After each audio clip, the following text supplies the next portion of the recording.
பிப்ரவரி மாதம் இந்த படத்தை நம்ம வந்து வெளிக்கொண்டு வர்றோம். என்னுடைய ஆசை வந்து தமிழ் சினிமாவில் ஒரு ஒரு பிரச்சனைக்குரிய ஒரு விஷயத்தை, குறிப்பாக இலங்கையில் நடந்த ஒரு இன அழிப்பை ஒரு வரலாற்று பதிவாக பண்ணணும்னு சொல்லி எடுத்து முதன்முறையாக நமது தணிக்கை அதிகாரிகளிடத்தில் சர்டிஃபிகேட் வாங்கின முதல் படம் எனக்கு தெரிஞ்சு இதாக தான் இருக்கும்னு நினைக்கிறேன். இதை எடுத்ததுக்கு காரணம் என்ன? அதை எடுத்ததுக்கு காரணம் என்னன்னா, இதை உண்மையே நான் ஒன்று சொல்லணும். என்னுடைய மகன் தான் இந்த படத்துக்கு மியூசிக் பண்ணான். ஆனால் என் பையன் என்கிட்ட கேட்ட கேள்வி என்ன தெரியுமா? இவ்வளோ ட்ரையா, இவ்வளோ சீரியஸா, இவ்வளோ ஒரு மாதிரியான ஒரு படத்தை எதுக்கு டேடி நீங்கள் கஷ்டப்படுற நேரத்தில் காசு செலவு பண்ணி எடுக்கிறீங்க அப்படின்னு என்கிட்ட கேட்டான்.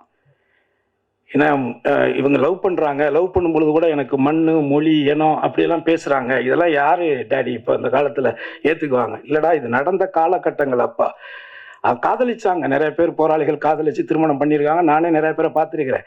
ஆனால் அந்த காதலில் கூட அவங்கள்ட்ட ஒரு ஒழுக்கமும் ஒரு அறமும் இருந்ததுடா. அது உங்களுக்கு புரியலை. உனக்கே 21 வயசு பையன், உனக்கே தெரியலைன்னா நான் என்னடா பண்ணுறேன் பொழுது அடுத்த தலைமுறைக்கு சுத்தமாக இது தெரியாமல் போயிருமேங்கிறக்காக தான் எடுத்தேன். ஆனால் அப்போ என் பையன்கிட்ட ஒரே ஒரு வார்த்தை சொன்னேன். தம்பி, அப்பா வந்து நிறையா காசு பணம்லாம் உனக்கு சேர்த்து வைக்கலாம், எதுவும் ஃபீல் பண்ணாத. ஃபியூச்சரில் நீ நடிகராக எப்படியாவது ஒரு இடத்துல ஒரு ஆள் ஆயிடுவேன்.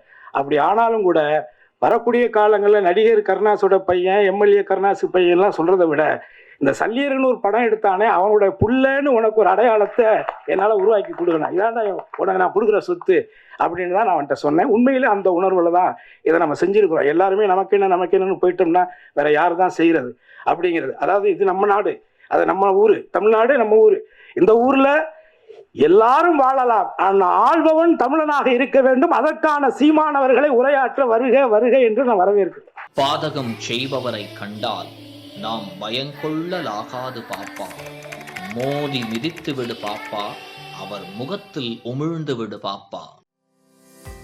அண்மை செய்திகளை உடனுக்குடன் தெரிந்து கொள்ள இணைந்திருங்கள் இயம்நாடு தொலைக்காட்சியுடன்.